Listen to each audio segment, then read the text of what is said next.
everybody, and welcome to This Week in Innovation.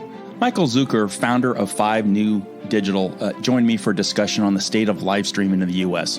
Michael has a lot of experience with live streaming from his work in China. He's also the author of 2 books, China's Super Consumers and New Retail, Born in China, Going Global.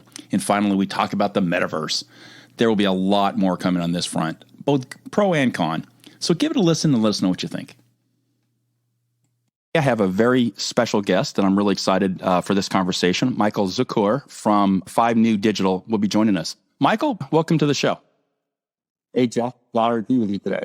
Great. Hey, as we get started, instead of me fumbling through your introduction, why don't you go ahead and introduce us to what you're doing and what your company's doing, because I think that's a really interesting story. Yeah, thanks. I'm the founder of a company called 5 New Digital. We're dedicated to 3 ideas and working really with brands, retailers, and CPGs to navigate these 3 key ideas. The first being adopting strategies, tactics, and tools for digital commerce. And we recognize in our shop that e-commerce and digital commerce are not the same thing. E-commerce is a group of 6 or 7 different types of habitats where people can buy stuff and exchange information. We're more dedicated to the proposition digital commerce, meaning how do we apply digital tools, technologies, and data science to the entire organization, from product development to manufacturing, engineering, marketing, sales, supply chain. The second big thing we work on, and it's probably the really key area for us right now, is what we call the new retail. And we define the new retail model as the complete, with the emphasis on complete integration of online, offline technology, supply chain, and media to build an ecosystem of products and services that your customers want to be in. It was an idea that was pioneered in China by Jack Ma about 6 years ago. It's fully realized over there. And I wrote a book about it a couple of years ago called The New Retail, Born in China, Going Global. And we're really seeing that blossom here. And then the third big idea we work around with our clients is the idea of unified commerce. Essentially, what we think is unified commerce is the evolutionary apex, the next step up from omnichannel. And it's recognizing that you have these 4 power sources for commerce today and retail, right? So all 4 I just mentioned. And the question then is, how do you get interoperability and complete connection? How do you connect all of your consumer and customer facing nodes? How do you connect all of your technology? How do you connect all of your supply chain? And how do you connect all of your media and entertainment properties? Those are the big 3 ideas we work on. And essentially, like I said, we're a global company. We're headquartered here in the New York metropolitan area. We've got offices in Portland, Oregon, Hong Kong, Shanghai, London, Atlanta, and Raleigh. And we're working with our brands and our retail and our CPG clients on all of their great global digital strategy today. So that's a little bit about what we do. Wow, fantastic. I've been meaning to catch up with you since I think we bumped into each other first in a clubhouse room or something. And you were talking the unified commerce, which is music to my ears for sure. Hey, I saw a post you did on LinkedIn recently that really caught my eye. So let me just read it for everyone so everyone's on the same wavelength. And this was, I think, 4 days ago. And you said, live streaming has officially arrived in the U.S. after a 3-year journey across the Pacific. We did a cool program for a retailer where we live streamed from the store and sold more in 1 hour than a typical week. 25,000 new eyeballs were in the store, and the next month traffic and in-store sales. There are many ways for brand retailers to experiment, a great test and to learn, by the way. Tech platforms, aggregator sites, from your own domain to cross-border. And it's just the beginning. 36 billion in goods sold in the U.S. in 2021. We expect it to be $75 billion in less than 2 years. Okay. Obviously, that caught my eye. So first of all, 36 billion is a gigantic number. 75 is crazy. So unpack that. What were you doing? What was the test? Where are we in adoption? I mean, all the analyst stuff. So just go ahead and tell me what's going on here with this post. Yeah, when we look at live streaming, you want to work from the principle of human, product, technology, and setting, right? Those are the 4 building blocks of a good live stream. So who is it that you're putting in front of the camera? What product do you have in front of the camera? Which technology, which platform are you using for the live stream, and what capabilities does it give you? And what is your setting? Okay. Typically the setting is in a studio, or sometimes people are doing it from home. You can do it in virtually any controlled setting. We've been experimenting with is actually making the physical store the setting. So if we come back to the principle of the new retail being the complete integration of online, offline technology, what better place to live stream from than the store? And our thinking going into this experiment was, how do we get new people in the store? If foot traffic is down in malls and foot traffic is down in department stores and foot traffic is down on the high street, how do we actually, something we call eye traffic instead, right? We go from foot traffic to eye traffic. So when we set the stream up from the store, we had 25,000 consumers participating in the live stream, which means we put 25,000 sets of eyeballs inside that store. Okay. So at the same time, you're selling product live to the consumers who are watching, but even the consumers who aren't buying have now had a chance to experience the interior of the store. They've seen a selection of the product, and that's what's going to spark them to say, hey, that's a store I'd like to make a destination. That's a place I want to go and check out. So in this idea around unified commerce, which is saying that, listen, no matter what habitat, we call them habitats, right? If you have an ecosystem, you have 6 or 7 digital habitats, and then you might have 4 or 5 different types of physical habitats. You're saying, I don't care which habitat generated the idea, the awareness, which one completed the sale. Right. So this is the perfect traffic generator. So what we ended up doing was, as you read there, Jeff, we sold about a week's worth of product in an hour, but we put 25,000 eyeballs in the store. And then when we tracked foot traffic over the next month, foot traffic was up by about 35% and sales were up by about 25% for same store over the course of 30 days. Wow, that's amazing. Is there a definition for live streaming? I know Merriam-Webster's defined it as, to stream a live event over the internet. That's their definition, which is kind of pretty broad. But is there a working definition that we have at this point? Does commerce need to be happened, or can it just be a live stream event? Can it be customer service? So I think the differentiator, Jeff, is between live streaming and live stream commerce. That's the term, live stream commerce. So once you add in the ability for the consumer who's watching to see and buy in real time without leaving. So again, what's beautiful about live streaming is it's not a device to send someone to a third site. So not back to your website or back to one of your retailers, right? If you're a wholesaler, the idea is you're making the transaction in real time. So adding that commerce element into it is the difference between live streaming and live commerce. So the live commerce, just a little bit of background for people who are listening. It was debuted by Alibaba in 2016. So Taobao was the first live streaming service that the industry saw. It really blossomed in 2017 and 18, especially as key, what we call in China, key opinion leaders and KOCs, key opinion consumers and celebrities. The combination of those three really took to the live streaming platform. And so we saw growth from 17 to 18 in China, from 3 billion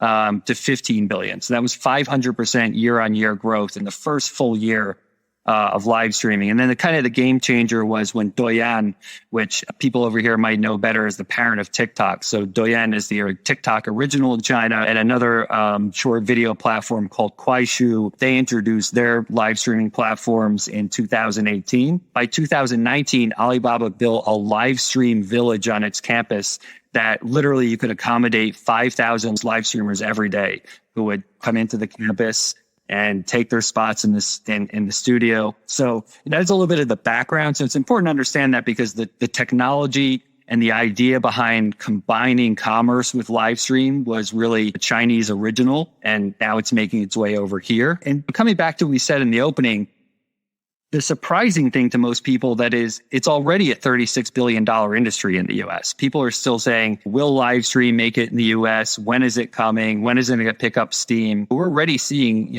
and now listen, in a $1 trillion retail economy, $36 billion is a rounding error. $4 trillion. US $4 trillion. That's okay. That's what I'm here for. I'm a numbers guy. Obviously, it's a rounding number at this point. So was e-commerce 15 years ago. Is there a difference? Yeah. So let's see. Social commerce, live streaming sits under social commerce, I would assume. Or was that a separate category? Yeah, we look at the umbrella term social commerce, and it's, again, important in our terminology. There's a difference between social media and social commerce, right? Social media is a great way to engage from a retail or e-commerce perspective, to engage consumers, to listen. I think one of the most underrated aspects that brands and retailers miss with social media goes back to that old saying, God gave us one mouth and 2 ears for a reason. Good advice for a husband too, by the way. That's often true. You keep listening on social media more than you should be speaking, in my opinion. And that's what we advise our clients. But it's a great way to engage, to listen, and to move people somewhere else to make a purchase.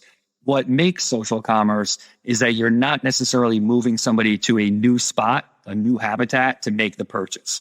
So whether it's happening inside of China, obviously, whether it's happening inside of WeChat or happening inside Little Red Book or happening inside of Douyin, where over here, we want the purchase to happen inside of Instagram. We want the purchase to happen inside of Facebook, right? That's real social commerce. So live streaming fits under social commerce because the transaction is taking place inside the app while it's happening, and you don't need to move somewhere else. Interesting. So 5 years from now, will live commerce or live streaming be a separate, will we be thinking about that as a separate revenue stream like we are e-commerce today? Or where do you think that nets out at? Absolutely the opposite. What's going to happen, as I see it, is that live streaming and e-commerce are going to become the same thing. We're not even going to think of them as separate.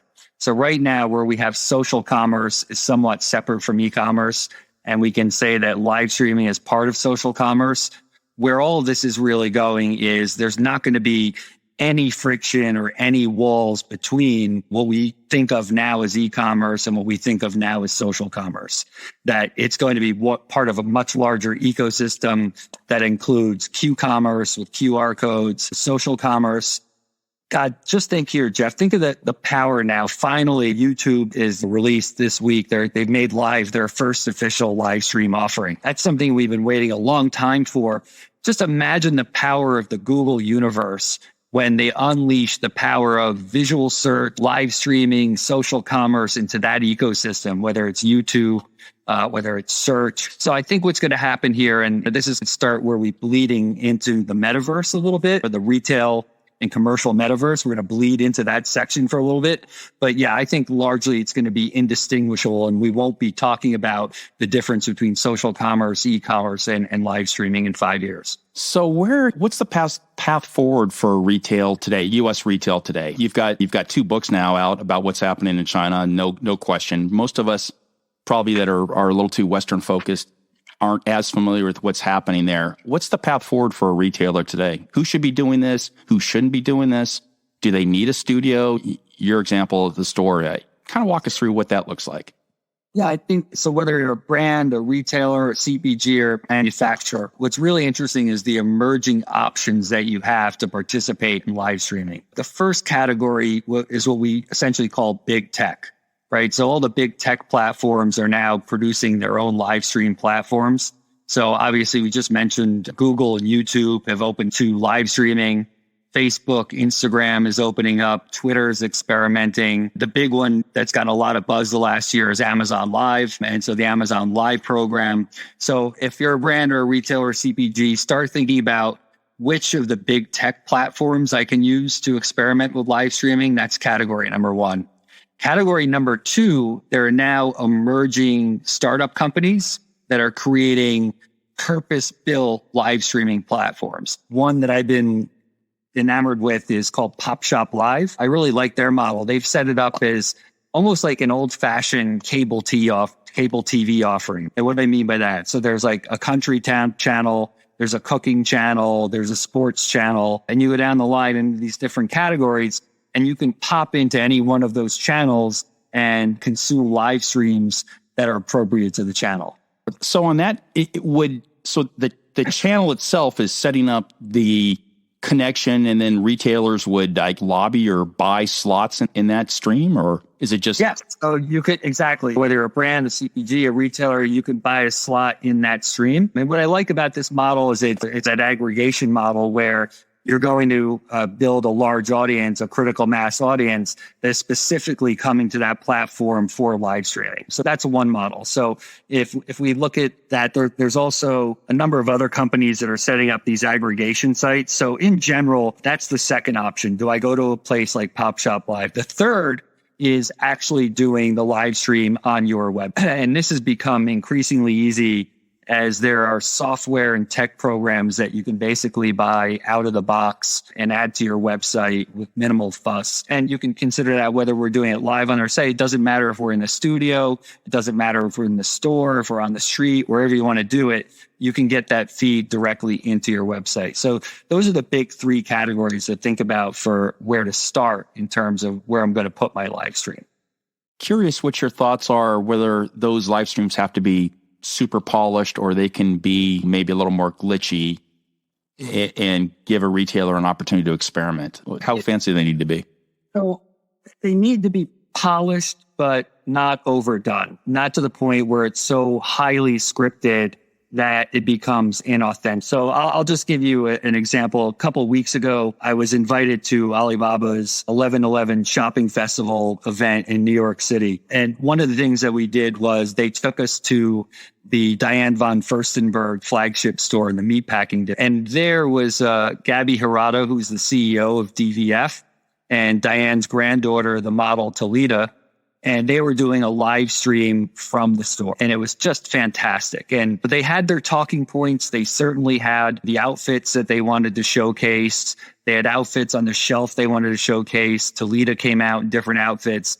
But there was a natural rapport and conversation and a really authentic excitement that Gabby and Talita were, producing. And it's genuine. And what's really, we're standing there and we're looking at the big screen. So we can actually see the consumer comments coming in as they are, everything from emojis to written comments. We could see what's being sold. The people watching are saying, Talita, show us the boots a little more clearly. Can you stand over there? And but there's that interaction there. So a lot of it has to do with the platform. A lot of it has to do with the technology. You definitely want to be somewhat scripted and polished, but you don't want to overdone. It's got to be authentic. How far is this going to grow? So that example, fashion retailer, perfect. My experience with live streaming was Nissan about 6 months ago with B&H Photo. It was more selling a lens. I'm a huge photo geek. That's Disneyland for me, but it's obviously 2,000 miles away. So we used to have to work with that one store, that one superstore, we used to have to either do a phone conversation or an IM or live chat, which when you're talking about photography, a bit of a problem. They actually set up a pretty, I would describe it as a pretty jinky setup, but you got a chance to go eyeball to eyeball with a salesperson who's very knowledgeable. It was a game changer for me, an absolute game changer. And we went from talking about a $2,000 lens down to a $300 lens to I'll just use what I have. So in that case, they didn't close a deal, but they continued this amazing relationship I have with a retailer 2,000 miles away. That's live streaming, I take it, right? Even though there wasn't commerce conducted, but there was an ongoing engagement and whatnot. Yeah, I guess we need to differentiate the difference between a narrowcast and a broadcast, right? Okay, good point. So unpack that then.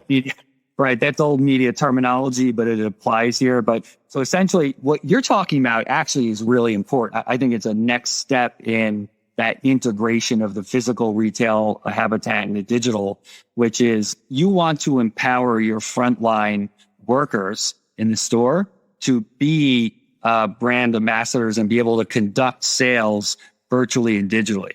So that is a growth area. It's one I believe in, where I'm really looking at things that have my interest today is the combination of in-store tech and how you take your in-store tech stack and then actually integrate that with all of your digital channels. That's going to be a huge growth area coming up.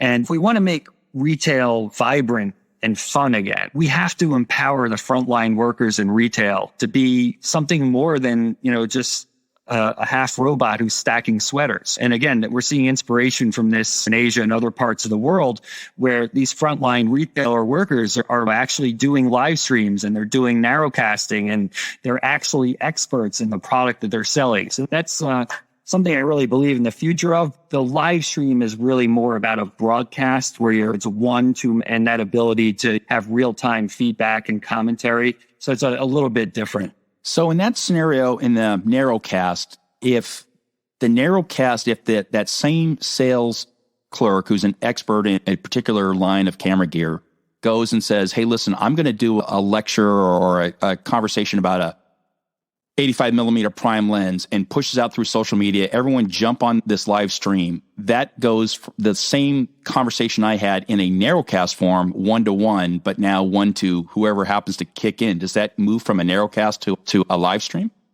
Yeah, as soon as you open it up, interesting, more than a one-on-one conversation, then I would classify that as being a live stream. And you bring up an interesting point there, Jeff, which is different live streams can have different purposes. And one of the things you want to do as a brand or a retailer is you say, what do I want to accomplish through this live stream?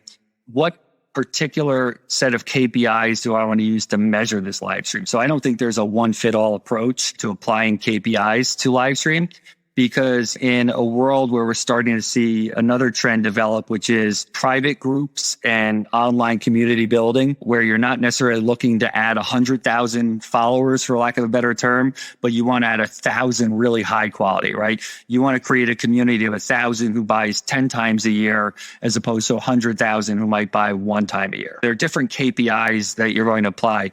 The other thing, we talk so much in our business about the importance of testing and learning. I think it's time to take that test and learn beyond what we're doing in digital advertising, right? So that's a pillar of digital advertising is we're going to run this banner with this call to action, with these visuals, and we're going to measure what the sell-through was. And this is, I can't emphasize this enough. What brands and retailers and CPGs have now is an opportunity they haven't had in 10 years. And what do I mean by that? I mean that with the skewing of digital advertising numbers, with the high rates of fraud, we still are left with 2 problems with digital advertising. One, the promise of digital advertising was the old adage, I know I'm wasting 50% of my ad spend, I just don't know which half. Digital advertising promised to kill that idea. And we still don't know which 50%, if brands are being honest about it, they still don't know which 50% of their digital ads work. The other problem we have is what I call the 2% problem, which is that the average .com still sees only a 2% conversion rate. So all the digital advertising, all the thinking that you're putting into it, all the thinking about the visuals and the call to action, the average website has a 2% conversion rate. Okay? You can throw a live stream up. L'Oreal did this. They did a live stream that resulted in 80% spike in a week of downloads of their app and resulted in a spike in their conversion rate on their website to 7%. Wow. One live stream tripled their conversion rate. Okay. So now we got the 50% problem. We've got the 2% problem. How do we solve that? QR code commerce, live streaming, and social commerce all give you the opportunity to overcome that problem. And essentially, if you look at how the D2C companies built that industry and their businesses 10 years ago, what was it? It was great content. I remember the first Casper email I got, it spent 5 paragraphs telling me how I can, get better spine health. And then there was like by the way, if you're looking for a mattress line at the very bottom. So content first, content is king, number 1. Use pennies on the dollar, advertising and outreach. At that time, buying ads on Facebook and the other social media, those were pennies on the dollar. And number 3, reduce friction and cut out the middleman. Look what you can do. QR code commerce, live commerce, social commerce, and live streaming, hit all 3 of those buttons. And they're far more trackable. Okay. So that to me is saying, if I'm a brand or a retailer, I can test and learn. I can produce content at the same time that I'm making a sale. I've reduced friction between the consumer and me. Okay. Why not? That's the model here. That's where this is going. And that's why I think we're going to see that melding of there's not going to be much of a difference between live streaming, social commerce, and e-commerce. It's going to be that combination of all of them. Wow, that's pretty exciting stuff. You see a whole lot of increased capability at the physical stores with all this technology. So if I'm an analyst forecasting IT spend, I'm getting a big smile because this is a whole new area of spend that none of us have ever had to track. Yet it could be going right to the bottom line. Interesting stuff. Hey, one last question as we wrap up. Let me give you a word and then you respond. The metaverse. What's your thoughts? I have to give 2 words: endless possibilities. No, you can give as many words as you want. I'm limited to the one word: metaverse, endless possibilities. Unpack that for us a little bit. What does that mean? And let's keep it towards a retail angle. I don't want to fall down to Zuckerberg and like craziness. No. What's real and what's not. Listen, I know we want to get down that path. That might be another interview, Jeff. But essentially, from a retail and a brand perspective, the first thing I want to say is for everybody listening, if anybody tells you they're building a metaverse or the metaverse, run away. Okay? Because the whole nature of what I think and what most people who think deeply on this subject think the metaverse is, it's thousands of companies and people and individuals creating technologies and spaces that will come and meld together that will make up the metaverse. Think of the word, the prefix meta, many and above, right? So it's how do all these universes that we're creating get connected to one metaverse? So that's number one. Start there. Nobody is building the or a. If somebody had come to you 20 years ago and looked you in the eye and said, I'm building the internet, how would you have reacted then? I think you want to have that same reaction today. From a retail point of view, that's why I say endless possibilities. Just today, I read a story. Moncler, the luxury company, just got in with Fortnite, and they're doing their outfits for skins in Fortnite. We've already seen Gucci create a metaverse 3D lounge, the Gucci Garden. We've seen Sotheby's doing metaverse-based 3D digital auctions, right? So from a retail point of view, I look at it this way. I'm under the belief that retail is everywhere. Right? What's changed in 10 years? The talk that we heard for years about the retail apocalypse was, in my opinion, patently ridiculous. And it's because in the old way of thinking, people still interchange the words retail and physical store to mean the same thing. We had a physical store apocalypse, right? For sure. Tens of thousands of physical stores closed because they became irrelevant and the audiences that they were once serving have moved on. Okay. At the same time that was happening, we've had a retail renaissance where retail is it's on your phone, it's on your laptop, it's in physical environments, it's in marketplaces, right? So this is just the metaverse from a retail point of view is going to be the extension of retail is everywhere. That I can buy cosmetics while I'm playing League of Legends. I can go into Roblox and shop a 3D, fully realized store, my favorite brand. From that point of view, I think a lot of it's going to be the extension of retail is everywhere, number one. And number two, through a combination of devices, technologies, and displays, taking the metaverse as we understand it today, which is 2D, and making it a 3D world. So those are the two big ones, I think, for a retailer or a brand to think about. It extends retailers everywhere, and it puts your consumer in a 3D environment. Yeah, I can't argue with that. It makes perfect sense. So in wrapping up, what should a retailer be doing today? What should the innovation team be thinking about, assuming they haven't really, at this point, I think everyone's heard the term, but what are the 3 or 4 steps that a retailer should be doing? For live streaming? No, live streaming is straightforward, the metaverse. Get out of denial. Jeff, I deal with hundreds of brands and retailers and CPGs every year. And the most dangerous internal problem to have is one of denial, which is live streaming is years away. QR codes will never work in the US. Social commerce won't work. That's only in Asia. The metaverse isn't all that denial prevents you. We can't solve the problem until we admit we have one. So I promote radical acceptance. That the retail and consumer world, we can't make it as it once was, and we can't make it as we wish to be. We need to accept it as it is and meet that head on. So first step is getting through denial. Second step is educating internally everybody on what all of these things mean. That's huge in education. Get up to speed on this. And then start, bringing in the right people, bring in the equivalent of Disney's Imagineers and say, what can we be inside of Roblox? What can we be in Fortnite? What can we do to build our own metaverse, our own version of that, our own corner of it? I think it's really the willingness to accept the world as it is and to bring in the people who can build out your vision.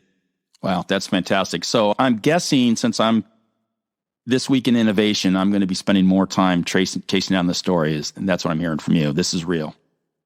It's real. So, Michael, in wrapping up, if I had a little time over the holiday break, are there a couple books I should read? Jeff, now that you asked, I'm going to give a shameless plug for mine. My latest book is called The New Retail, Born in China, Going Global. It talks about all these things that we covered today and how all these things were developed in Asia and how they're coming here. If anybody's looking for an expanded view on this conversation, I think you'd do well to start there. We'll have the links to those books and to your website in the show notes. Michael, thank you so much. Can you be my guide into the metaverse as I broaden my research into that area? I'm happy to come back and expand on it. Thanks so much. Appreciate you stopping by. Thanks for tuning into today's episode. For more info, refer to the pod notes below. If you enjoyed this episode, please consider giving us a 5-star rating and review. It really helps us grow. I'm your host, Jeff Roster, analyst at large. If you want to connect, follow us on Twitter at JeffPR or at BrianSathianathan, or connect with us on LinkedIn. Visit my website at roster.retail.com or Brian's at iterate.ai. Until next time, stay safe and have a great week.